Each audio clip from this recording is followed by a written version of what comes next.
The dead do not speak at their own funerals. They are spoken about quietly and carefully by the living who remain. But Jonathan Sullivan, even in the polished mahogany casket at the front of the Mount Auburn Cemetery Chapel, seemed to occupy the room in a way that the living could not quite fill. He had been that kind of man, the kind whose absence reshapes the air around it. Nora Sullivan stood in the front left pew, her black coat buttoned to the throat against the October chill that crept in through the chapel's old stone walls. She held a small bunch of white carnations that someone had pressed into her hands at the door. She did not remember who. Her father had been dead for 6 days, and in those 6 days she had not slept more than 2 hours at a stretch, had not eaten a full meal, had not cried in front of anyone. She was 26 years old, and she had learned very early that the Sullivan name carried with it a particular obligation to composure, even when composure felt like drowning in slow motion. In the front right pew, Vivian Sullivan stood with her hands folded and her chin lifted at exactly the angle of a woman performing grief for an audience that expected a certain quality of performance. Vivian was 49 and had been Jonathan's wife for 7 years. She wore black from collar to heel, a silk scarf arranged around her shoulders with the kind of effortlessness that takes considerable time in front of a mirror. She did not weep. She did not tremble. She inclined her head at the right moments during the minister's reading and raised it again at the right moments, and the whole effect was of a woman who had rehearsed. Preston Kensington stood beside his mother. He was 31, broad-shouldered, and wore an expression of respectful solemnity that he changed like a coat depending on the company. Nora had watched him put it on when they walked through the chapel door. He had glanced at her once, a brief sideways assessment, and then turned his attention back to the casket as though she were already part of the background. The minister spoke about Jonathan's generosity and his vision and his love for the city of Boston. He spoke about legacy and the continuation of good work. Nora listened to the words and found that they described a version of her father she recognized, but they also left out everything that made him specific and real. They left out the way he had a habit of tapping his pen against his knee when he was thinking through a problem. They left out the fact that he kept a small framed photograph of Nora at age 7 on the corner of his desk and never moved it even as the frames around it changed and multiplied. They left out the particular sound of his voice when he was genuinely pleased about something, a low, steady warmth that came from somewhere deeper than his chest. She was still thinking about that sound when her gaze traveled down to his hands folded over the white silk lining of the casket, and she noticed what was not there. The ring was gone. Jonathan Sullivan had worn the same ring on his left hand for 14 years, a band of deep red gold that had belonged to his father before him, a quietly distinguished piece that he had once told Nora would pass to her when the time came. It was not a piece he ever removed. In 26 years, she had never seen his left hand without it. Not during the years of her childhood, not during his second marriage, not during the 7 years that Vivian had occupied the Beacon Hill house and systematically removed every trace of the woman who had preceded her. The ring was not in the casket. Nora looked across the aisle toward Vivian's hands. No gold on the left, no new acquisition on the right. She scanned toward Preston, who was not wearing anything his stepfather had owned as far as she knew. The ring had simply vanished from a man's hand between the moment of his death and the moment of his burial, and no one in this chapel seemed to have noticed or considered it worth mentioning. The minister concluded his reading. Someone behind Nora began to cry softly. She stood with the carnations in her hands and turned the absence of that ring over and over in her mind, unable to explain why it felt less like grief and more like a warning she could not yet read. 2 days later, in the office of Edmund Whitfield, she began to understand. Edmund Whitfield had been the Sullivan family attorney for 22 years. His office on the 6th floor of a Federal Street building in Boston's financial district was the kind of room that announced its own seriousness through the weight of its furniture and the darkness of its paneling.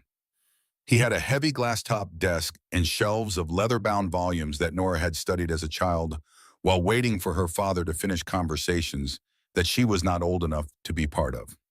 She knew this office the way she knew most things connected to her father's professional life, with a familiarity built over years of proximity and trust. She arrived first and took a chair on the left side of the conference table. Vivian and Preston arrived 3 minutes later and chose seats on the right, and the geometry of it, each party on an opposite side of the table from the other, seemed too neat to be accidental. Edmund came in from a side door carrying a thick manila folder and a cup of coffee he did not touch for the duration of the meeting. He took his place at the head of the table and put on his reading glasses and opened the folder. He did not look at Nora when he came in. He did not look at her when he sat down. He arranged his papers and adjusted his glasses and looked at the pages in front of him. And Nora watched him do all of this and understood somewhere in the part of her mind that ran on instinct rather than logic that something was wrong in a way she could not yet name. Edmund began to read. His voice was the voice of a man who had read legal documents aloud for 30 years, steady and uninflected and stripped of the kind of weight that the words themselves carried. He read through the preliminary clauses, the declarations of sound mind and legal standing, the formal identification of beneficiaries. Then he reached the operative paragraph. To my daughter Nora, he read, I leave the sum of $15,000 to be paid immediately upon the execution of this will. The remainder of my estate, including all liquid assets, all property holdings, and the controlling shares of Sullivan Enterprises, I leave in their entirety to my beloved wife, Vivian Sullivan. The room did not change. The light came through the window in the same way it had been coming through the window. Edmund's coffee sat cooling in its cup. Preston examined the edge of his cufflink, and Nora sat very still and felt the ground beneath the chair, beneath the floor, beneath the whole building quietly give way. $15,000 from an empire her father had built over 30 years. $15,000 from a company she had worked in since she was 19, learning its operations from the inside out, sacrificing every other path her 20s might have taken, because her father had told her again and again across dinners and in the margins of documents and over the phone at 11 at night when she called him with questions that Sullivan Enterprises would be hers to run. That the succession plan they had drafted with Edmund 3 years prior was not a formality, but a promise. She set her hands flat on the table. She kept her voice level. She said, my father signed a succession plan with Edmund 3 years ago. I have a notarized copy. What he just read does not match that document. Vivian did not wait for Edmund to respond. She cut in before he could draw a breath smoothly and without any apparent effort, the way a person cuts in when the response has been ready for some time. The prior document was superseded entirely under the terms of the updated will. This is the legally valid final version. Our attorneys have confirmed it. Our attorneys, not Edmund. Vivian had a separate legal team that had been working behind the walls of this transaction before today, before this room, before Jonathan was in the ground. Nora registered the phrase and filed it without changing her expression. She turned and looked directly at Edmund. Did my father come to see you alone? Edmund raised his head for the first time since the meeting had begun. There was a pause, brief and almost imperceptible, the kind that only exists when a man is deciding how much of the truth he can afford to give in a room that is not safe. Then he said yes, he came alone. About 3 weeks before he passed. He seemed well. He signed the new documents and had them notarized. He left. He paused again. Then he added quietly and without being asked in a tone that did not belong in a legal proceeding, but belonged very much in a different kind of conversation. I could not do anything differently, Nora. Not I had no choice. Not it was out of my hands. I could not do anything differently. The phrasing was precise in a way that felt intentional, and it landed differently from the words around it, like a note played in a different key. Nora held his gaze for 1 second. Edmund looked back down at his papers. Preston stood and buttoned his jacket. He did not look at Nora when he said, Beacon Hill needs to be clear before 7 this evening. We have a photography team coming tomorrow morning. He picked up his phone from the table. Nora stood. She stepped to the side of the table and positioned herself between Preston and the door. She was not large and he could have walked around her without difficulty, but she stood where she stood and looked at him and said, I need 2 days to remove my personal belongings. Preston looked down at her with the expression he wore when he considered a negotiation already concluded. 7 o'clock tonight, he said. The locks change at 9. Nora did not move immediately. She looked at him for a moment longer than was comfortable, long enough to make it clear that she was choosing to step aside rather than being moved. Then she stepped aside. Preston walked past her and out the door without looking back. Vivian gathered her handbag and followed, and as she passed Nora, she said nothing at all, which was somehow worse than anything she might have said. Edmund remained at the head of the table. He was still looking at his papers. Nora picked up her coat from the back of her chair and left without speaking to him again. At 6 o'clock that evening, the oak doors of the Beacon Hill house closed behind her with a sound she had heard 10,000 times. She had heard it as a child coming home from school. She had heard it on the nights her father worked late and she waited up for him. She had heard it on the morning after Jonathan's first heart episode 3 years ago when they came home from the hospital together, and neither of them said out loud what they were both thinking. This time it closed from the outside and the lock engaged with a sound like a period at the end of a sentence that someone else had written. Nora stood on the cobblestone pavement with 2 rolling suitcases and a cashier's check folded in the inside pocket of her coat. The October evening was cold and growing dark. The security light above the door came on automatically. 2 men she had never seen before were moving around inside the ground floor, visible through the parlor window taking inventory of something. She stood there for 11 minutes. She had counted them afterward.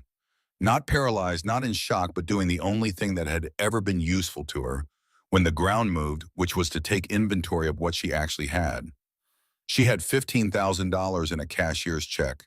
She had the clothes in the 2 suitcases, her laptop, her phone, her identification documents, and the 3-year-old succession plan that was apparently now legally worthless. She had a degree in business administration and 7 years of operational experience at a real estate development company whose new controlling owner had just locked her out of the building where that experience had been accumulated. She had no income and no security deposit and no lease and no safety net that had not just been pulled out from under her. She was still standing there running the numbers for the 3rd time when she heard footsteps on the pavement behind her. Sandra Holt was walking east on the Beacon Hill block at the pace of a woman who had somewhere to be, moving in the way that people move in cities when they want to pass through a place without being drawn into it. She was 38, trim and dark-haired, with the bearing of someone who had spent years in rooms where she had to be precise and quick and invisible in exactly the right proportion. She had been Jonathan's senior executive assistant for 4 years before Vivian had her removed 3 months ago in what the company's HR communications called a structural realignment. Sandra glanced at Nora as she passed. She glanced at the suitcases. She slowed almost imperceptibly. Then she walked on. She was 10 feet past Nora when she stopped without turning around and spoke quietly and without looking back in the direction of the empty street ahead of her. "Don't deposit it in a bank. Don't buy anything in your own name." Then she turned the corner and was gone. Nora called after her, "Sandra!" But the footsteps had already faded and the street was empty in the direction she had gone. Nora stood on the pavement with the check in her hand and turned those 14 words over and over in her mind. They were not words of comfort. They were not an apology or an expression of sympathy. They were 2 specific operational instructions delivered in a specific order, which meant they had been chosen deliberately. Don't deposit it. Don't use your name. The first instruction pointed toward the risk of a bank account, which was that it could be monitored, frozen, seized by legal action. The second pointed toward the risk of ownership, which was that assets in her name could be tracked, challenged, or attached to proceedings she didn't yet know were coming. Sandra had been removed from Sullivan Enterprises 3 months ago. She had not reached out before today. She had chosen this moment, this specific evening, to walk past this specific address and deliver those 2 sentences. That was not a coincidence. That was someone who had been waiting for the right moment to say a very particular thing. Nora hailed a cab. The motel in Lynn was $52 a night. The room had a bed with a faded blue coverlet, a small desk bolted to the wall, a television she never turned on, and a smell of stale cigarettes and industrial cleaner that settled into the back of the throat. She paid in cash for 3 nights and carried her suitcases up 1 flight of stairs and sat on the edge of the bed in the thin overhead light. The first day she did not sleep and did not eat more than a granola bar from a vending machine in the stairwell. She sat at the bolted-down desk with her laptop open and the financial documents she had saved on a cloud drive spread across the screen, the succession plan, the operational projections she had built with her father, the asset inventory she had helped compile for the last strategic review of Sullivan Enterprises, and she ran numbers until the numbers stopped meaning anything and started being just symbols. $15,000 was not nothing, but it was close to nothing in the context of what she needed it to do. First and last month, plus security for a one-bedroom apartment in the Boston area, would consume close to $5,000 on the low end of the market. That left $10,000 to live on, without income, in a city where her professional identity was entirely bound up with a company that was now controlled by someone who had locked her out of the building at 7 o'clock on a Tuesday evening. The second day, she thought about Sandra's words in a different way. She had been thinking of them as a warning, as something to avoid. On the second day, she understood they were also a direction. If she could not put money in a bank without it being vulnerable, and if she could not buy an asset in her own name without it being tracked, then she needed a third category. Something physical, something with legal weight, something that existed in a structure that Vivian could not reach. She opened a different browser tab and searched for municipal tax lien property auctions in Essex County. The third morning, she was at the county courthouse in Lawrence by 8:30. The Essex County tax auctions was held in a low-ceilinged room with folding chairs arranged in rows and a projector screen at the front that displayed property photographs with the quality of images taken by someone who was required to document but not required to flatter. The room was full. Professional flippers in groups of 2 or 3 corporate acquisition agents working alone with laptops opened a handful of private investors who carried themselves with the confidence of people who had done this many times and knew exactly how much of the available inventory they intended to acquire. Nora sat in the back row with a numbered paddle and a sheet of paper on which she had written 3 conditions under $12,000 structural integrity sufficient to occupy no active legal disputes on the title. She did not have a catalog. She had not registered in advance because she had only found the auction listing the previous evening. The clerk had let her in anyway when she paid the registration deposit in cash and showed her identification. 7 properties went up and sold before the auctioneer reached the listing she had been holding her breath about without knowing it yet. 7 properties at prices that began at her threshold and climbed well past it in the time it took to raise a paddle twice. The flippers knew their markets. The corporate agents had their spreadsheets. Nora watched the room and understood that she was not competing with these people on their terms. She was looking for the thing they did not want. The auctioneer advanced the projector to the next photograph. Next up, 42 Hawthorne Lane, Salem. Late Victorian construction, abandoned 22 years. Significant cosmetic and probable structural damage. Sold entirely, as is no inspection contingencies. Starting bid is $10,000. The room produced a silence that was qualitatively different from the attentive quiet of the preceding lots. This was the silence of collective avoidance, of people who had seen this listing before or heard something about it from someone who had already made their decision for walking through the door. The man to Nora's left leaned toward his partner and said in a low voice, "Pendleton Place. Don't." His partner nodded without looking up from his phone. Nora raised her paddle. 10,000 to the back row. Do I hear 11? Nobody moved. Going once, going twice. The gavel came down. Nora paid in cash from the cashier's check, signed a stack of documents. The county clerk walked her through with the speed of someone who had done it many hundreds of times, and received in return a manila envelope containing the deed to 42 Hawthorne Lane in a single heavy brass key on a plain ring. The key was tarnished and cold and heavier than she had expected. With fees and back taxes, the total came to $12,500. She had $2,500 left. She was standing outside the courthouse putting the manila envelope into her bag when she became aware of the sedan. It was parked close to her rental car in the lot. Black tinted windows, engine running. She noticed it because someone was sitting inside and not moving, which in an emptying parking lot had a quality of deliberate patience that was different from someone simply waiting to leave. As she walked toward her car, she saw the window of the sedan darken slightly as something was raised inside it. The angle and the brief movement were the movements of someone lifting a phone. She unlocked her rental and got in and sat for a moment before starting the engine. The sedan did not move. When she pulled out of the lot, it did not follow immediately, but she watched the rearview mirror for 2 miles and saw it make the same left turn she had made at the county road. She could not explain in terms she would have used in a business meeting or a legal discussion why she did not pull over and wait for it to catch up. She could not have put a name to what she felt. She only knew that she had $15,000, a tarnished brass key, a deed to a house that no one in Essex County had wanted to bid against her on, and someone who had been sitting in a parking lot watching her receive them. She drove towards Salem. The town came up through the windshield the way coastal Massachusetts towns come up in October. The sky compressing toward gray, the trees on either side of the highway showing the last of their color, the smell of salt water finding its way through the car's ventilation even before the ocean was visible. Salem was a place that wore its history with a particular combination of pride and unease that belongs to places where something irreversible happened a long time ago and never entirely stopped shaping the way the light fell on the buildings. Nora had been here twice as a child on school trips and had not thought about it since. She found Hawthorne Lane from the address on the deed. It was a dead-end street off a residential block, the kind of New England dead end that looks from the entrance like a tidy historical postcard. Well-kept Victorian and Federal-style homes lined both sides of the lane with the self-possession of houses that know their own value. Window boxes had been planted and turned out for the season.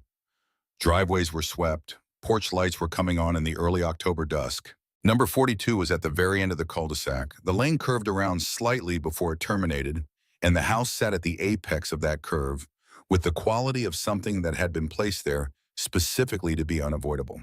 Every other house on the lane had been maintained. This one had been abandoned.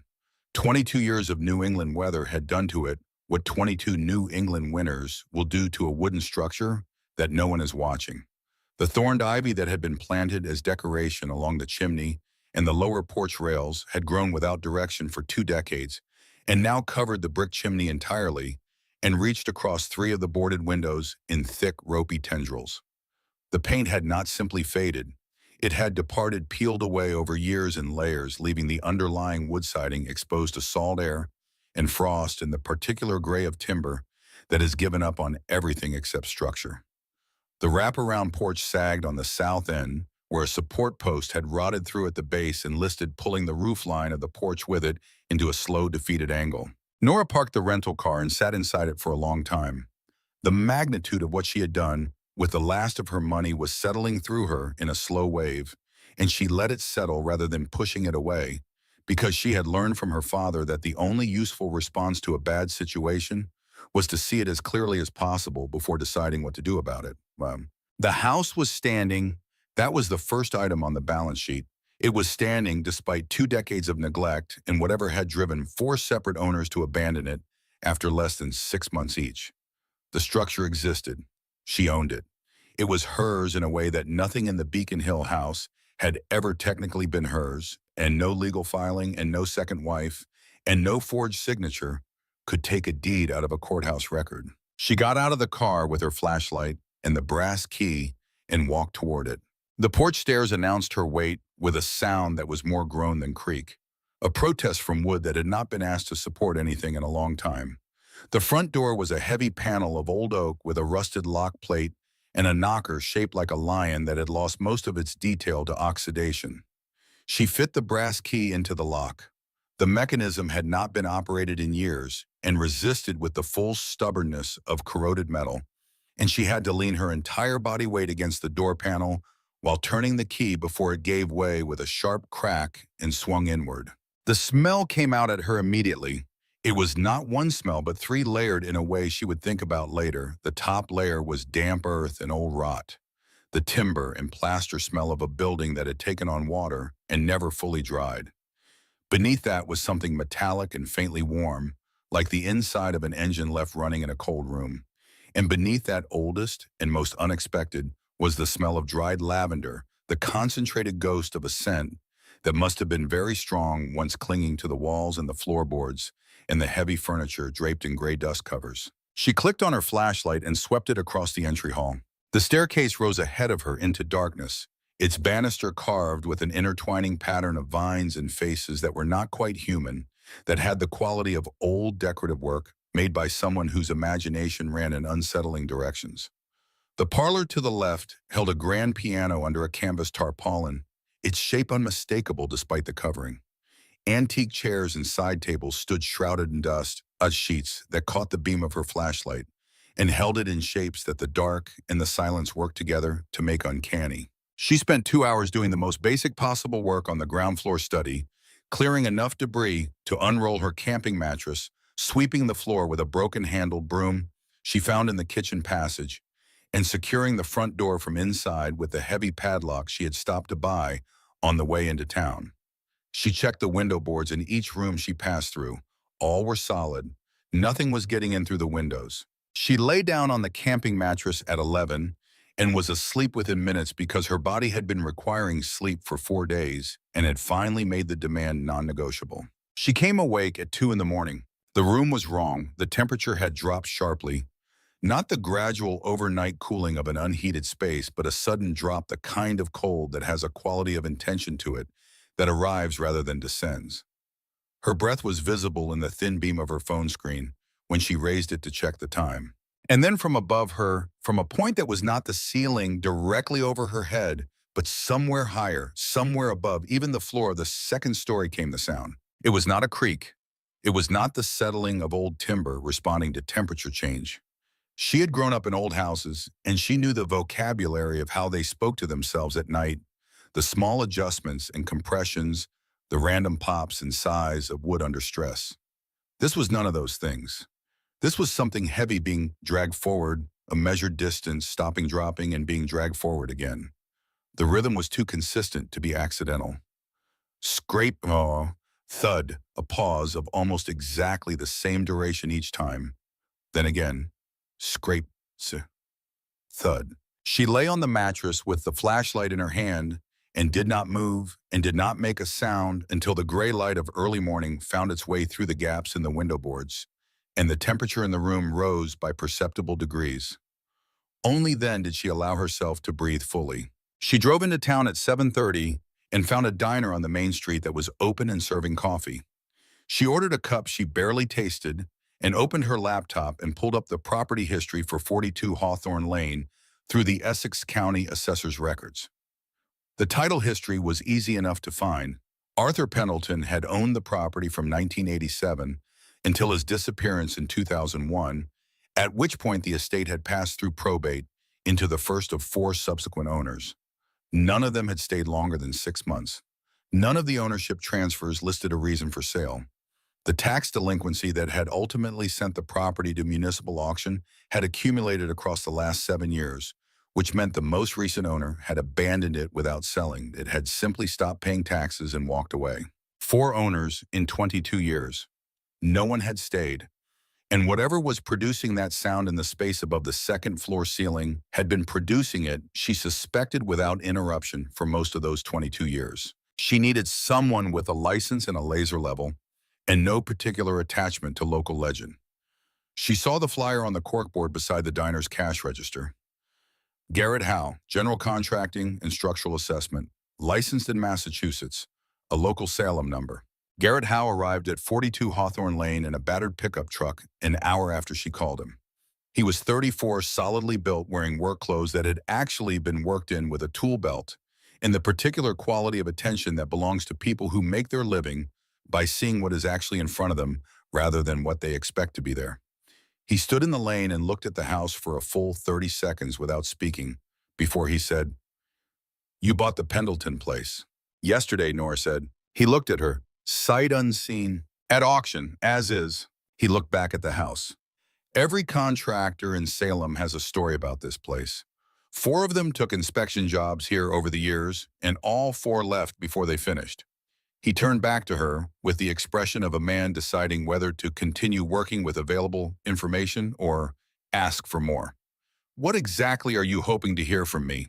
"I need to know whether the second floor is safe to walk on," Nora said. "And I need to know if there is any way for a person or an animal to get inside through the roof." Garrett looked at her for another moment. She could see him registering the specificity of the second question, the fact that it was not the question a first-time homeowner would automatically think to ask. He did not push it. He unclipped a laser measuring tool from his belt and said, "Show me the stairs." They went up together. The second floor was a long central hallway with doors on both sides, most of them locked from the outside with old iron padlocks. Garrett began methodically working down the hall, opening the unlocked rooms and sweeping his laser at the ceilings, recording numbers in a small spiral notebook he kept in his breast pocket. Nora followed him and watched him work. He did not narrate. He measured and recorded and moved to the next room. In the master bedroom at the end of the hall, the ceiling had sustained significant water damage, the plaster sagging in a wide oval at the center of the room and blooming with dark stains in patterns that spread outward like the rings of something old and slow-growing. Garrett stood in the center of the room and pointed his laser straight up. He looked at the reading. Then he walked to the window, worked the swollen sash up with some effort, and leaned out to look at the roof line from below. When he came back in, he walked out to the hallway and measured the ceiling height there. Then he paced the length of the hallway twice and made a calculation in his notebook. "The math doesn't work," he said. Nora waited. "From the outside, this roof has at least a 12-foot clearance above the second-floor ceiling level at the ridgeline. Could be more." He showed her the notebook. "In here, every ceiling I've measured is 9 feet. That leaves a minimum of 3 feet of vertical space running the full footprint of the house with no access point from any room on this floor." "An attic," Nora said. "We just need to find the hatch." "I've checked every closet and every hallway ceiling on this floor," Garrett said. He said it in the tone of a person who has already considered the obvious explanation and moved past it. "There is no hatch. There are no pull-down stairs. Whoever finished this floor sealed off the space above it completely. The third floor of this house is inaccessible from inside." The sound she had heard at 2 in the morning moved through her memory again. Scrape, thud.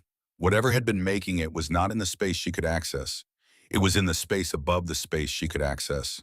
They spent the next 90 minutes going back through every room and closet on the second floor, looking for anything that had been built over or concealed. It was at the far end of the eastern hallway, behind a massive built-in mahogany wardrobe that was bolted to the wall with heavy iron brackets, that they found what they were looking for. When Garrett unbolted the brackets and they levered the wardrobe forward on its base, exposing the original plaster wall behind it, Nora saw it immediately in the beam of her flashlight. A panel of wood cut flush with the surrounding plaster, seamless enough to be invisible unless you were looking at the wall from an angle and in a direct light. It was approximately the size of a narrow door. There was no handle of any kind on its face. There was a single small keyhole rusted the same color as the surrounding iron hardware throughout the house. Nora reached into her jacket pocket and took out the brass key. She was aware that her hands were shaking. Not from fear exactly, but from the weight of something she could not yet name, the sense of standing at the edge of a space that had been waiting. She fit the key into the lock. It went in without resistance. She turned it and heard a sound she recognized, a sound that had been waiting inside that lock for a very long time, a single clean click of a bolt releasing. Garrett put his shoulder against the panel and pushed. It swung inward. A rush of cold air came out of the opening and moved past them down the hallway. It carried the smell of the house, concentrated and intensified the metal warmth and the old lavender, and something else beneath both of them. Something that was the smell of mechanical precision, of oil and brass, in a space that had been sealed against the world and had spent its sealed years doing exactly what it was built to do. Garrett took his heavy-duty work light from his belt and shone it into the opening. Revealed in the beam was a narrow set of wooden stairs ascending steeply into absolute darkness. He looked at Nora. She looked at the stairs. From somewhere above them, as clear now as it had been at 2 in the morning, but no longer frightening, came the sound that had driven her into town at dawn and brought her to a flyer on a diner corkboard, and then to this exact moment. Scrape. Thud. "Stay behind me," Garrett said and started up. The beam of Garrett's work light hit the top of the stairs and kept going. And for a moment, neither of them spoke, because the room that opened up above them was not what the outside of the house had prepared them to expect. And the human mind requires a beat of silence to revise itself when reality contradicts everything it had assembled in advance. The attic was not an attic. It was a vast, high-ceiling chamber that ran the full footprint of the house, illuminated not by electricity, but by natural light falling in broad columns from a skylight, built into the roof itself, a massive panel of old glass set into a lead grid that had been designed to be invisible from the street below, angled into the pitch of the roof so that no one standing on Hawthorne Lane and looking up would have any reason to know it was there. The October afternoon was gray outside, but the gray light that came through that glass was enough to see by enough to reveal everything. Suspended from the reinforced ceiling beams above them were hundreds of brass gears connected by tightly wound steel cables that ran in precise geometric patterns across the width of the room. The gears were not decorative. They were moving, slowly, continuously, with a disciplined, mechanical patience that made the whole ceiling seem alive in a way that was almost biological. The way a living thing is alive with purpose and rhythm and an internal logic that did not require an audience. But it was the structure at the center of the room that stopped them where they stood. A cylindrical vault of polished brass 12 feet in diameter rose from the floor to within a few feet of the ceiling. It had been built to evoke the inner workings of a grandfather clock, scaled up to the proportions of something that belonged in an industrial facility rather than a residential attic, its surface etched with decorative panels that depicted gears within gears, faces of clocks, figures of men bent over workbenches. Around its base, cut into a recessed wooden track in the floor, ran the channel for the counterweight mechanism. And in that channel, attached to a thick chain that vanished up into the body of the cylinder, was the iron block. As they watched the block move forward, one measured increment along the track dropped slightly into the next notch and was still. Scrape. Thud. Nora exhaled a breath she had been holding since 2 in the morning. The house wasn't haunted, she said. She stepped forward and crouched beside the track, looking at the chain, at the angle of its tension, at the way it disappeared into the brass housing above. The entire building is a structural shell for this machine. Garrett walked the perimeter of the cylinder slowly, the way a structural engineer circles something he has never encountered before, running his hands along the smooth, cold metal without touching anything that looked like it was part of the mechanism. I have seen custom panic rooms for people with more money than sense, he said. I have seen underground vaults and hidden staircases and rooms behind fireplaces. I have never seen anything built on this scale inside a residential property for any purpose. He stopped walking and looked at the seamless steel door set flush into the brass housing. This was not built to keep something out. It was built to keep something in. There was no keyhole in the door, no electronic panel, no combination dial. The door's face was smooth and unbroken except for the etched decorative pattern that matched the rest of the cylinder's surface, giving it the appearance of not being a door at all to anyone who did not already know to look for it. To the left of the door, bolted to the cylinder wall at chest height, was a small iron bucket hanging from a secondary chain. To the right, fastened to a separate bracket, was a blackboard. Nora crossed to the blackboard first. The chalk writing had survived the years better than she would have expected. The sealed room had protected it from moisture, and the letters were faded but legible in the diffuse skylight. Someone had written in a small, precise hand that belonged to a person accustomed to working in technical notation. The door yields only to the precise rhythm of time. The centrifugal governor will release the locking pin solely when the physical period of the pendulum achieves absolute resonance. Calculate the necessary mass. Below the sentence was a physics equation. Nora recognized the structure of it from a mechanics course she had taken in her second year of college and largely forgotten the formula for the period of a physical pendulum.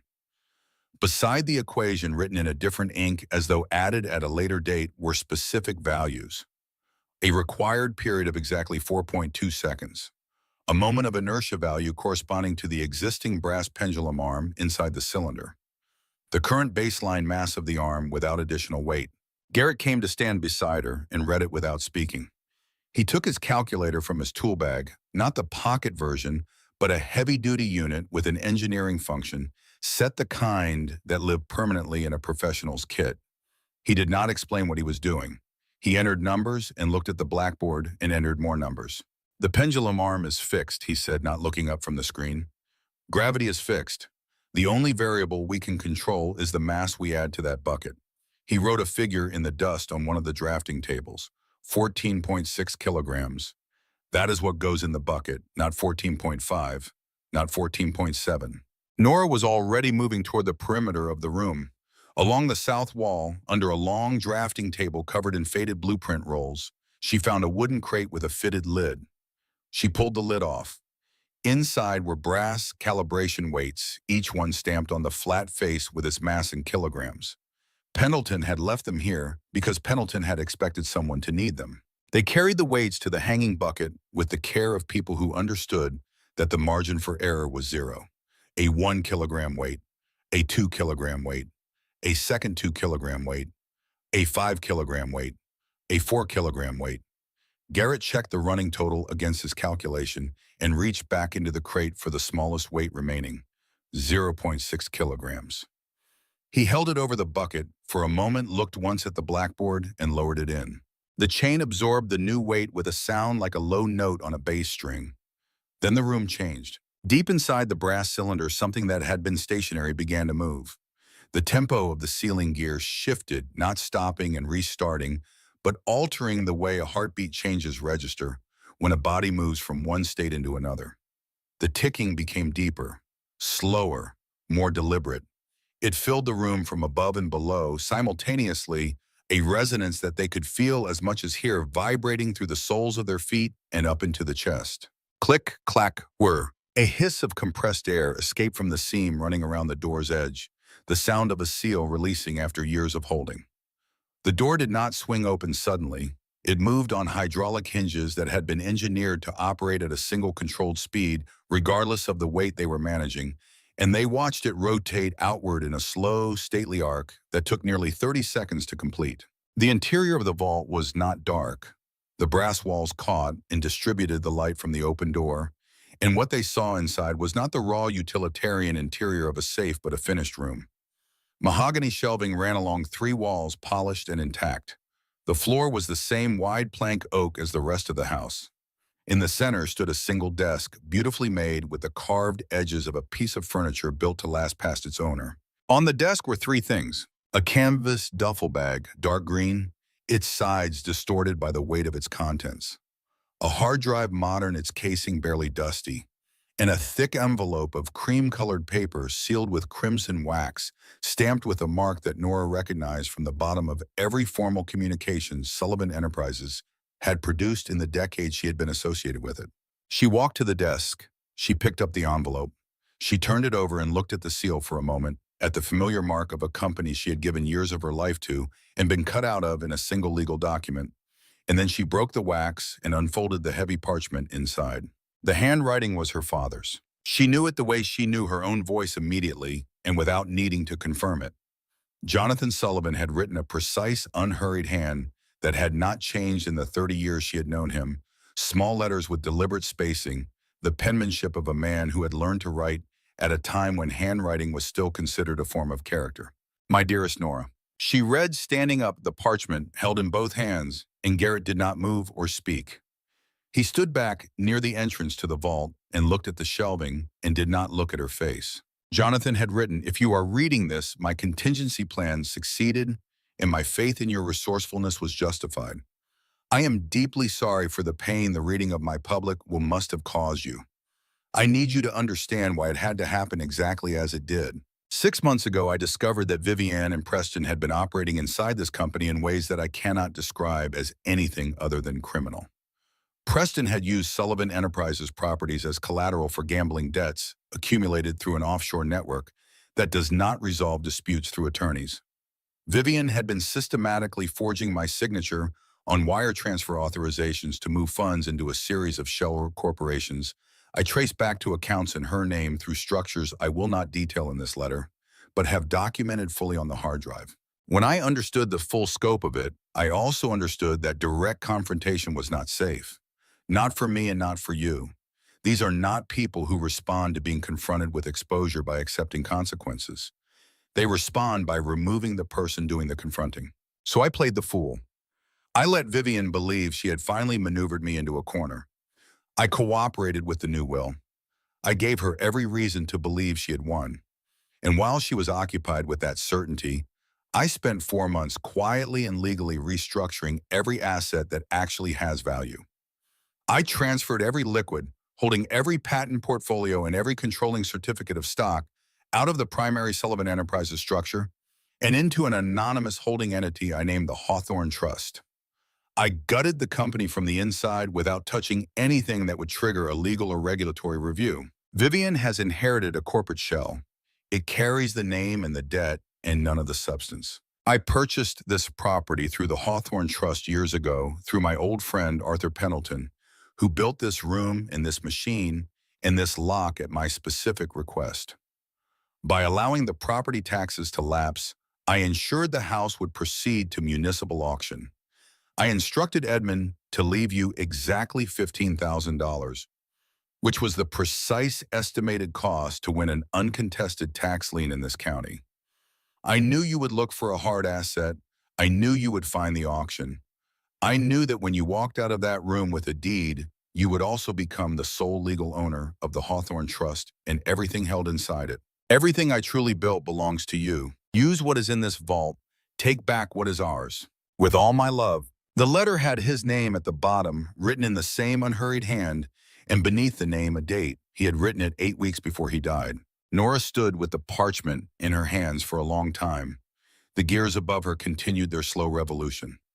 The pendulum swung in its housing 4.2 seconds each way, steady and patient and indifferent to anything that happened in the world outside the brass cylinder that had been built to keep it in motion. The thing she felt was not triumph. She had been expecting triumph or something adjacent to it, the satisfaction of a puzzle resolved. What she actually felt was grief arriving in a new form, the grief of understanding that her father had known or strongly suspected that he was running out of time, that he had sat down 8 weeks before a heart attack that no doctor had seen coming and written this letter, that he had engineered an escape route for her and then not survived to see her use it. She folded the letter carefully along its original creases and placed it in the inside pocket of her jacket against her chest. "What's in the bag?" Garrett said. His voice was quiet. She unzipped the duffel. Inside, wrapped in protective cloth, were bearer bonds with the designation of a municipal issuer, a transfer of the controlling share certificates for Sullivan Enterprises, representing 51% of the voting equity now registered to the Hawthorne Trust, a sealed evidence packet she did not open, but whose outer label in Edmund's handwriting described its contents as forensic documentation of financial fraud and wire transfer irregularities, and at the bottom of the bag, wrapped separately in a square of burgundy velvet, a pocket watch she recognized. She had seen it on her father's desk for as long as she could remember. A Patek Philippe, old and beautiful, the case worn smooth on one edge, where he had a habit of running his thumb across it when he was thinking. He had never told her what he wanted done with it. He had not needed to. Garrett looked at the inventory spread across the desk and was quiet for a moment. Then he said, "What do you need from me?" "A new lock on that panel door," Nora said. "Tonight." She was putting the velvet-wrapped watch back into the bag when her phone vibrated in her pocket. She pulled it out. A text message from a number she did not recognize with no area code she could place. No words, only a photograph. It was a photograph of her and Garrett standing at the front door of 42 Hawthorne Lane. She could see her own profile, clearly the angle of her face as she turned the old padlock. She could see Garrett's truck at the curb.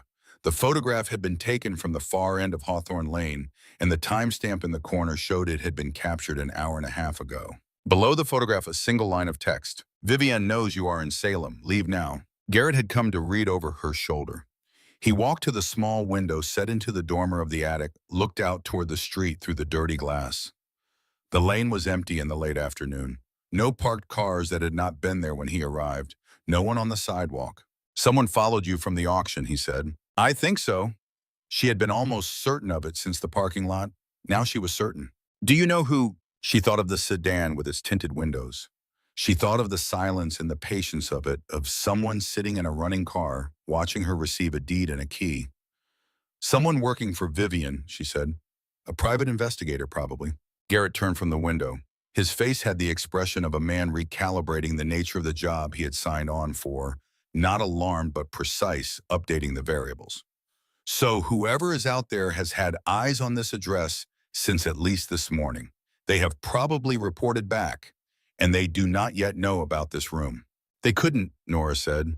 "The panel was behind the wardrobe. No one outside this house knows it exists. Unless they come inside to look." The duffel bag was on the desk between them, holding inside it the evidence that would determine whether Vivienne Sullivan spent the next several years in a federal correctional facility or continued operating from the Beacon Hill house with the resources of a company she had stolen. The vault door was still open on its hydraulic hinges. The pendulum swung in the dark of the brass housing, steady and unhurried, keeping perfect time. "I need a lawyer," Nora said. "Tonight?" "Edmund Whitfield already knows," Garrett said. It was not a question. He had read the letter over her shoulder and had arrived at the same place she had. The attorney who had been unable to meet her eyes during the will reading. The man who had said, "I could not do anything differently," with the specific emphasis of a man performing a line. He was in on it from the start. Yes, Nora said. Then call him. She almost did. She had her phone in her hand and Edmund's number pulled up in her contacts before she stopped. There was something she needed to settle first, a question that the letter had answered most of, but not quite all of. She put the phone back in her pocket and reached into the duffel again, moving the wrapped watch aside, checking the bottom corners of the bag. And there in the far right corner, folded once, was a small envelope she had missed in the first inventory. Not sealed, no writing on the outside.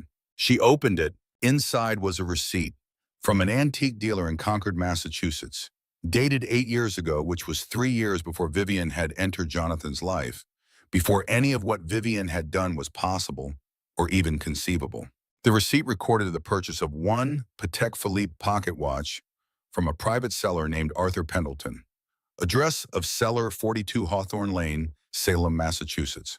Jonathan Sullivan had met Arthur Pendleton 8 years ago. Not 4 years ago when the vault was built. Not 6 months ago when the plan was set in motion. 8 years ago when Nora was 18 years old and starting college, and her father was a widower running a real estate company with no particular enemy in the world. Jonathan had not built this contingency because Vivian forced him to. He had built it because he was the kind of man who thought in decades and planned for the failure modes that most people refused to consider until it was too late to prepare for them. He had met Arthur Pendleton over a pocket watch, had seen the hidden room, had understood what could be done with a space that the world did not know existed, and had begun slowly and carefully to build something inside it for the daughter he intended to protect. Not from Vivian specifically, from whatever came. Nora held the receipt for a long moment. She thought about the ring that had been missing from her father's hand in the casket and understood now, with a completeness she had not had before, what that absence meant. He had taken it off before he died, not because someone had taken it from him, but because he had known or believed, he had reason to believe, that he was not going to need it much longer. He had prepared for that too. She put the receipt in her jacket pocket alongside the letter. Garrett, she said. Yeah, new lock on the panel, and I need the wardrobe back in front of it tonight. She zipped the duffel closed and lifted it from the desk. It was heavy. It was the weight of everything her father had been able to save. I can have both done in 2 hours, Garrett said. Good. She looked at the vault door still open on its hinges and at the blackboard with its chalk equation fading but legible. She looked at the pendulum chain disappearing up into the brass housing, swinging its measured arc in the dark. Don't touch the weights, she said. Don't touch anything in here. I need it exactly as it is. She was at the top of the narrow stairs when her phone vibrated again.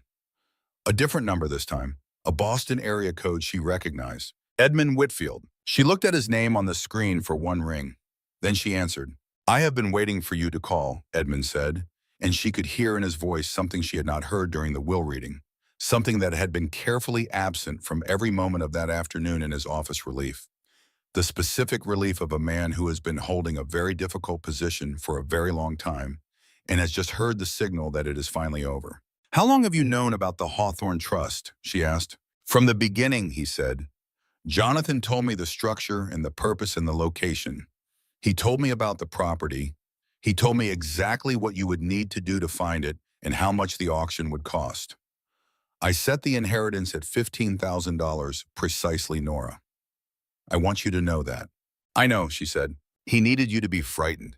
He needed your reaction in that room to be real, because Vivian is very good at reading people, and a single hesitation from you would have told her something was wrong. A pause. He was not certain he had enough time to complete everything before his heart gave out. He told me that in our last meeting. He was afraid he had not. He had enough time, Nora said. Another pause, longer. Yes, Edmund said, he did. She stood at the top of the narrow stairs with the duffel bag in her hand and the letter against her chest and the receipt in her jacket pocket, and below her in the attic, the pendulum continued its arc. 4.2 seconds each way, the way it had been moving for years in the sealed dark of a room. No one had entered, keeping time for an appointment that had just been kept. I need a litigator, she said, tonight. Leonard Ashby, Edmund said immediately, as though the name had been ready. He is the most feared corporate attorney in New England. He works on contingency for cases he considers certain. I will call him before you get back to the ground floor. One more thing, Nora said. The private investigator Vivian hired to follow me. I need you to find out who he is and who his client is on paper so that when we move, we can account for everything she has already seen. His name is Tobias Fenn, Edmund said. He has been on Vivian's payroll since the day Jonathan passed. I have been watching him watch you. Another pause, and in the pause was the sound of an old man who has been carrying something heavy, putting it down carefully. Your father was right about you, Nora. He was right about all of it. She descended the stairs without answering because there was nothing to say to that which would not have required more from her than she had available right now. The wardrobe needed to go back against the wall. The panel needed a new lock.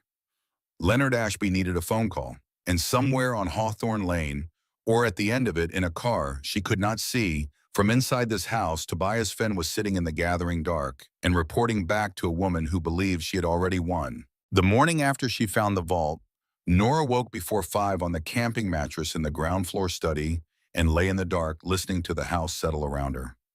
The scrape and thud from above was there, as it had always been steady in the dark overhead, but it no longer had the quality of threat.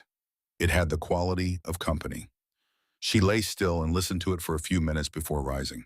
She had slept 4 hours. It was the deepest 4 hours she had managed since her father's death. She made instant coffee on the camp stove she had bought at the hardware store the previous afternoon, standing in the kitchen with the duffel bag on the counter in front of her, and thought about everything Edmund had told her, and everything the letter had contained, and everything the receipt had implied.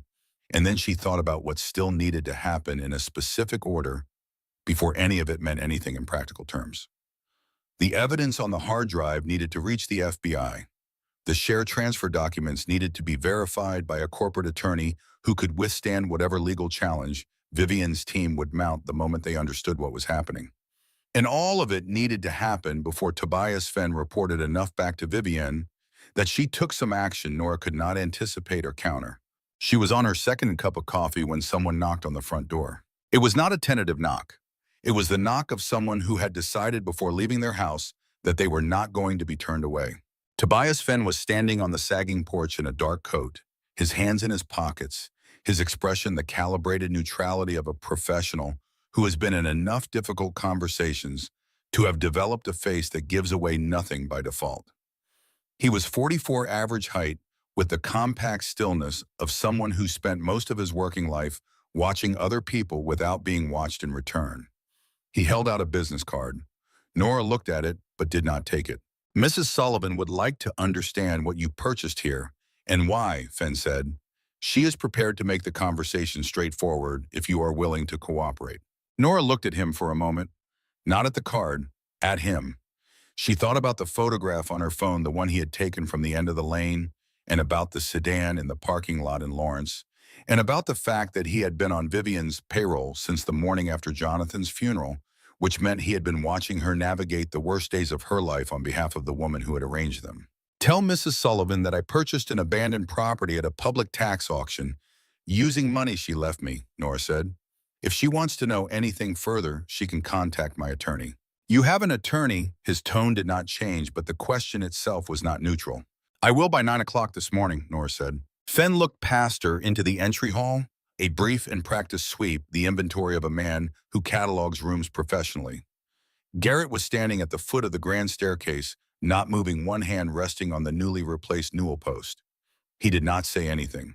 He did not need to. Fenn looked back at Nora. He gave a single nod that was neither agreement nor concession, just acknowledgement that the conversation had reached its natural endpoint. He stepped back from the door. Nora watched him walk down the porch stairs and along the lane without hurrying. At the street, he turned left without looking back. Garrett said from behind her. He looked at the ceiling in the hallway. I know, Nora said. He didn't find anything. She closed the door. I need to call Sandra. Sandra Holt arrived at 42 Hawthorne Lane at 10 that morning. She came in a car that she parked 2 streets over and walked from, which told Nora something about what Sandra had learned to do in the months since her dismissal from Sullivan Enterprises. She stood in the cleared kitchen and looked around at the camping equipment and the bare walls and the duffel bag on the counter, and her expression was not the expression of someone seeing poverty. It was the expression of someone seeing a position that has been deliberately chosen. You got in, Sandra said. I got in, Nora said. Sandra sat down at the camp table Nora had set up near the window. She held her coffee cup in both hands and did not speak for a moment, and Nora understood that Sandra was deciding how much to say and in what order, the way people do when they have been carrying information for a long time and are finally in a room where it is safe to put it down. "I need to know something first," Nora said. "The warning you gave me, that was not the first time you thought about giving it. You had been thinking about it for weeks before I was standing on that sidewalk. What stopped you?" Sandra looked at the table. "Jonathan asked me not to reach out to you directly until after the will reading. He said if you knew anything in advance, even a fragment, Vivian would see it in you." She looked up. "I disagreed with him. I thought you had the right to know what was coming. But he was your father and he had thought it through for longer than I had, and in the end, I did what he asked." Nora held that for a moment. Her father's calculation had been correct. She knew it had been correct because she had been in that room with Vivian and had felt the woman reading her, had felt the pressure of that attention on every reaction she had. If she had known even partially, Vivian would have found it.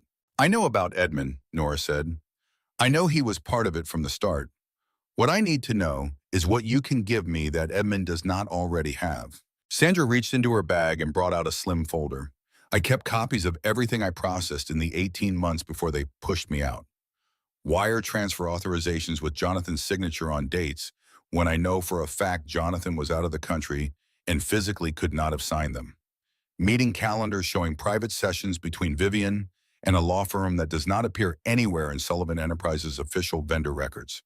And 3 months of internal email threads that were deleted from the company server the week after I was let go, which I had already saved to a personal drive because I understood what was happening and I was not willing to be the last person in the building without a record." She slid the folder across the table. Nora opened it. She spent 7 minutes going through it page by page without speaking. What was in the folder corroborated everything on the hard drive from the vault, and in several places extended it, providing context and timeline detail that the financial records alone could not supply. Taken together, the two bodies of evidence were not merely persuasive. They were the kind of documentation that prosecutors describe as a complete picture. "Why didn't you go to the authorities yourself?" Nora asked. "Because I am a former employee with a grievance, and they are a wealthy family with attorneys," Sandra said. "My word against theirs is not a case. Your father's documentation combined with mine is a case." Nora closed the folder. She thought about what Edmund had told her on the phone the previous evening, about what Leonard Ashby's voice had sounded like when he had called at 11 that night, precise and unhurried, with the confidence of someone calculating odds that he liked. She thought about the duffel bag and the hard drive and now this folder, and about the weight of what had been assembled across months and years by people who had been careful and patient while appearing to be defeated. "I need you to be willing to testify," Nora said. "That is why I am here," Sandra said. The first serious obstacle arrived the following morning in the form of a notice from the Salem Building Department delivered to the front door at 8:15 by a city employee who handed it to Nora with the apologetic efficiency of someone following a process they had not designed.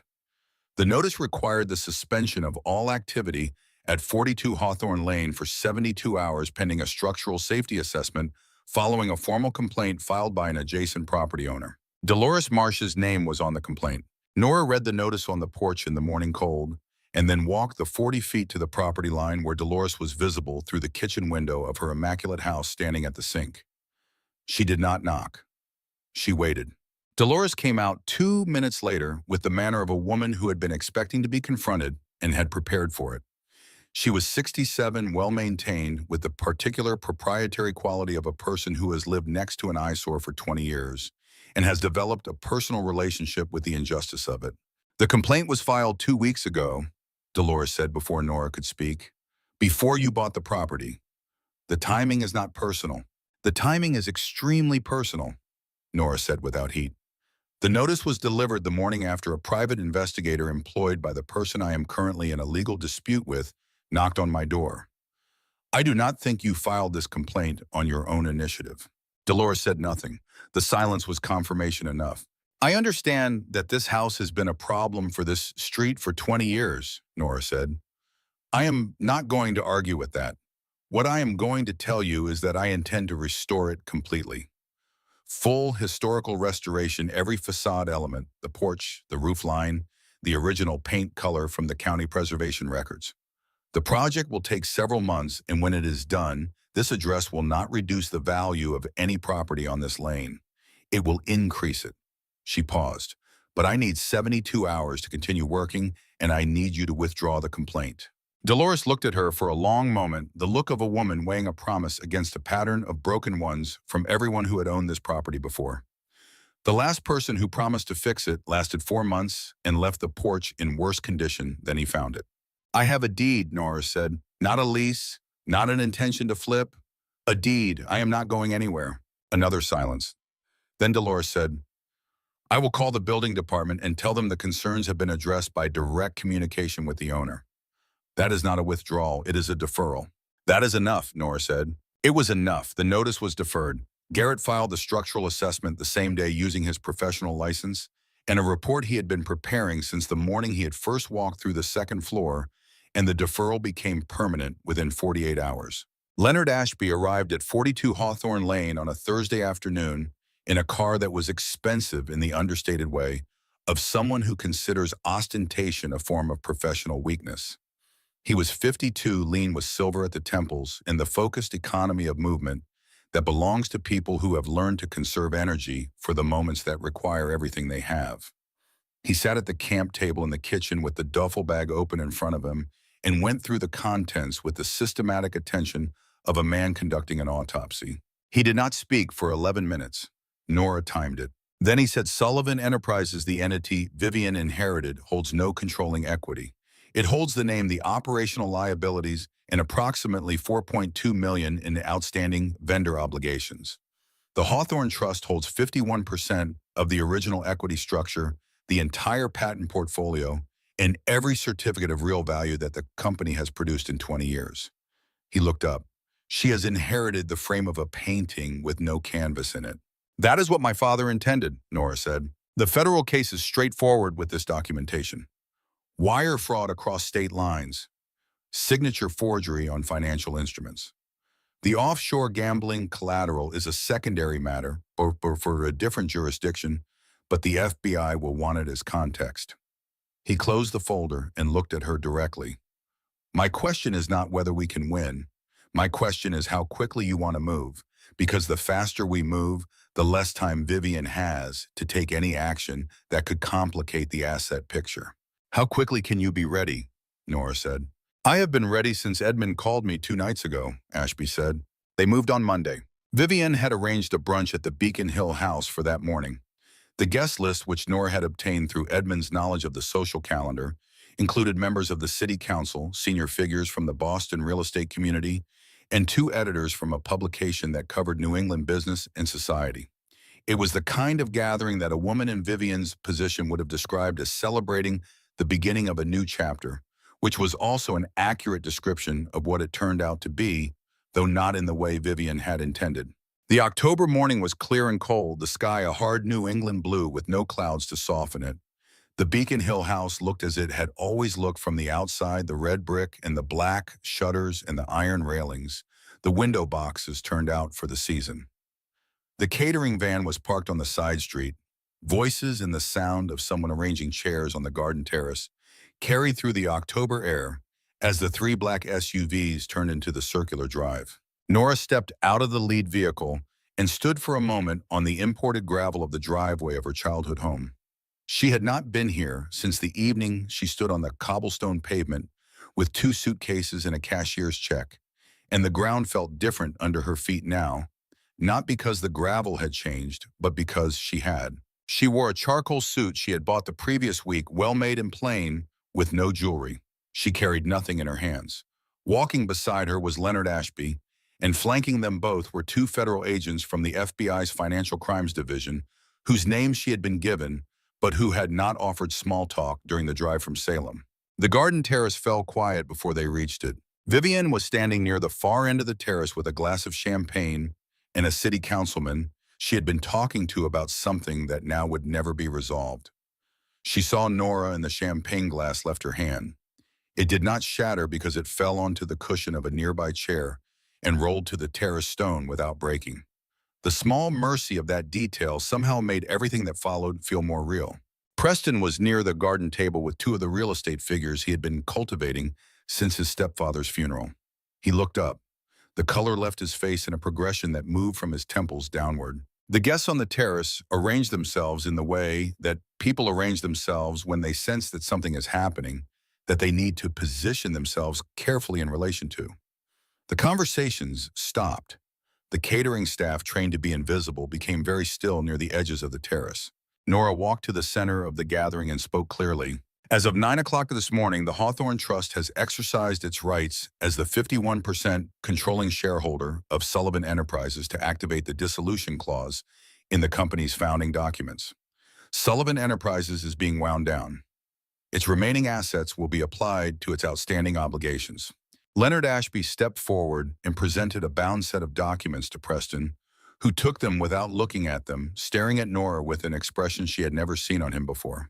Additionally, Ashby said, and his voice had the quality of a door closing on a room, the Federal Bureau of Investigation has, as of 8:45 this morning, frozen all personal financial accounts associated with Vivian Sullivan and Preston Kensington, in conjunction with a formal investigation into wire fraud, document forgery, and conspiracy to defraud a corporate entity. Vivian said, "You are lying." Her voice was perfectly controlled, which was remarkable, and then it was not, which was not. Jonathan left everything to me. It was signed and notarized and ironclad. He left you the company, Nora said. She walked toward her stepmother until she was close enough to see that the composure Vivian was still attempting to maintain was something she was holding together with the last of her concentration. He just didn't leave you anything that was inside it. The two federal agents had moved to positions on either side of Vivian and Preston with the unhurried precision of people whose job does not require urgency because the situation is already resolved. The guests on the terrace stood in the quiet of people witnessing something they would describe differently to different people for years afterward. Preston said quietly and with a directness that surprised her, Nora. She looked at him. The people we owe money to, they are not the kind of people who accept this kind of outcome. When they find out the collateral is gone, they will not come after us through attorneys. She had known this was coming. Edmund had briefed her on it. Ashby had addressed it in their planning. She looked at Preston with the steady attention she had learned from a man who did not raise his voice because he did not need to. The financial forensics team found the offshore accounts 3 weeks ago, she said. The names of the network's principals have been with the FBI's Organized Crime Division since last Wednesday. Whatever conversations need to happen with those people will be happening with federal involvement, not with you alone in a room. She paused. I protected you from that, Preston. I did not have to. Preston looked at her for a long moment. Then he sat down in the nearest garden chair, placed his hands on his knees, and stared at the terrace stone. He did not say anything else. Vivian was escorted from the terrace with the careful firmness of agents who understand that maintaining a person's outward dignity serves everyone's interests in a gathering of witnesses. She went without resistance, but with the rigid bearing of a woman who refused to let the people watching her see anything they could use against her later. It was perhaps the most genuinely disciplined thing Nora had ever seen her do. Tobias Fenn had been standing at the edge of the terrace near the garden wall. When the federal agents moved toward Vivian and Preston, he set down his coffee cup on the wall and walked quietly through the garden gate and was gone before anyone needed to make a decision about him. Nora watched him go and did not stop him. His role was finished. He had been a surveillance instrument, and the surveillance had not changed the outcome of anything. He had done his job and reported to someone who had no longer been able to use the information. Nora stood on the terrace of her childhood home and watched the guests disperse in the careful social choreography of people who want to process what they have witnesses before deciding publicly how they feel about it. The caterers began quietly removing glassware. The garden was very still in the October morning. Garrett was standing near the garden door. She had not asked him to come, but she had told him where she was going and at what time, which was its own form of invitation. He had driven up from Salem and parked and walked around the block and let himself in through the garden gate because Edmund had told him the code, which meant Edmund had prepared for his presence too. He stood with his hands in his jacket pockets and looked at her the way he had looked at the interior of the vault with careful attention and no attempt to fill the silence with anything that did not belong in it. She did not have words for what she felt standing on that terrace. Not triumph, which she had already identified as the wrong category when she read her father's letter. Not grief, which had been present for weeks and had not gone anywhere and would not go anywhere for a long time. Something more specific than either something that had to do with the particular feeling of finishing a thing that someone else began, of carrying forward a plan whose architect was no longer alive to see it completed. She thought about the letter, about 8 weeks before a heart that no doctor had predicted would fail, about a man who had sat down and written carefully and sealed things and placed them in a vault, and trusted a physics equation and a tarnished brass key in his daughter's capacity to find her own way to the door. She thought about a pocket watch in a burgundy cloth and a receipt from 8 years ago, and a ring that had been removed before the end, and the particular kind of love that expresses itself not through words at the moment of crisis, but through decades of quiet preparation for the possibility of one. Leonard Ashby came to stand beside her. The asset transfer to Hawthorne Holdings can be formalized by end of week. The Sullivan Enterprises dissolution will take 90 days from a regulatory standpoint. The federal case will move on its own timeline, but the evidence is comprehensive. I have tried 4 cases with thinner documentation and won all of them. Thank you, Nora said. Thank your father, Ashby said, not unkindly. I have been doing this for 26 years, and I have never seen a contingency plan of that precision and patience executed under that kind of personal pressure. He picked up his briefcase. Edmund sends his regards. He also says you should call him when this is over, not about business, just to talk. 6 months later, on a morning in April, when the light in Salem came in, at the angle that made the coastal town look briefly like a place that had forgiven itself for its past, Nora sat in the corner office of Hawthorne Holdings on Derby Street and looked out the window toward Hawthorne Lane. She could see the roof line of number 42 from where she sat. The restoration had taken 4 months and cost $2,100,000 and had been managed entirely by Garrett Howe, who had been appointed director of the company's new Heritage Development Division, with a contract he had read twice before signing and a salary he had told her was more than he had earned in the previous 4 years combined. The pale yellow paint had been restored to the exact shade documented in the county's Historical Preservation Archive. The porch no longer listed. The chimney was clear of ivy. The slate roof was complete. Sandra Holt was at her desk down the hall, running the operational side of Hawthorne Holdings with the same precise capability she had brought to every job she had held, now finally in a structure that recognized what she was worth. She had not asked for a title or a specific compensation when Nora offered her the role. She had asked for one thing, only the ability to do the work correctly without interference from people who had not earned the authority they were exercising. Edmund Whitfield had retired in February.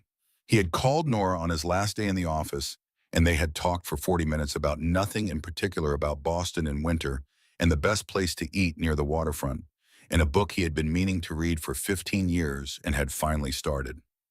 He had not mentioned Jonathan, neither had she. They had both understood that Jonathan was present in the conversation without needing to be named. Dolores Marsh had sent a card when the restoration was completed.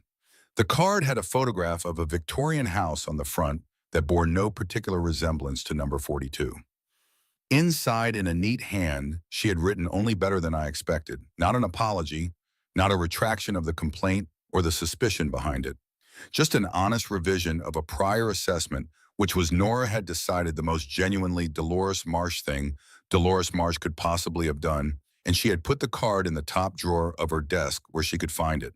Preston Kensington had cooperated with the federal investigation in exchange for a sentencing recommendation that kept him out of the facility where his offshore creditors had expected him to spend several years. Nora had not requested that he cooperate and had not opposed it when he chose to. She had not spoken to him since the terrace. Vivian's trial was scheduled for the following spring. Nora had no intention of attending any session of it. She had provided what the prosecutors needed and had instructed Ashby that her participation ended there.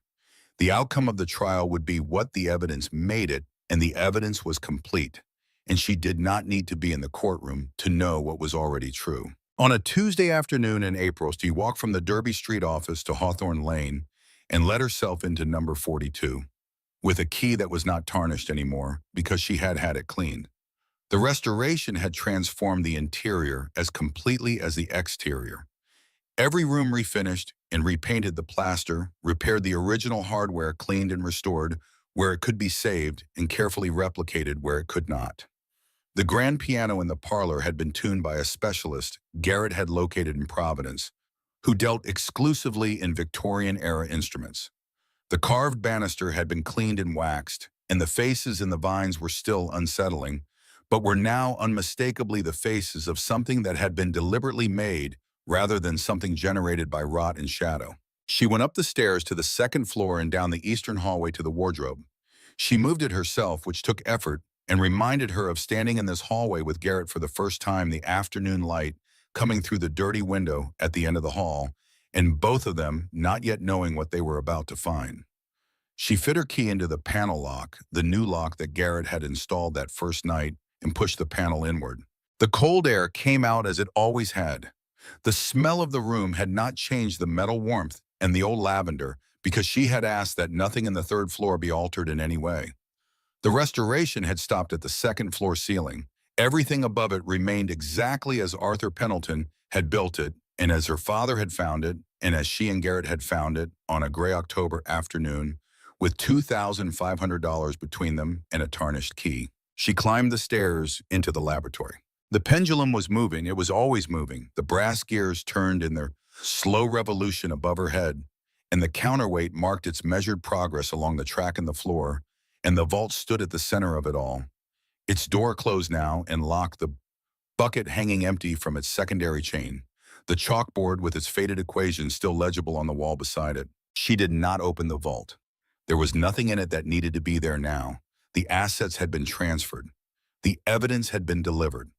The letter was in the top drawer of her desk at the Derby Street office, where it had been since the week she moved in, folded along its original creases, the crimson wax seal in the envelope beside it. She sat down on the floor of the laboratory in the diffuse April light coming through the skylight and listened to the pendulum. 4.2 seconds each way. Her father had asked for that specific period, and Arthur Pendleton had built a mechanism to maintain it, and it had been maintained through 2 decades of sealed darkness, with no one to observe it and no purpose to serve until the morning. She had stood in a county courthouse with a numbered paddle and the last of her money and raised her hand.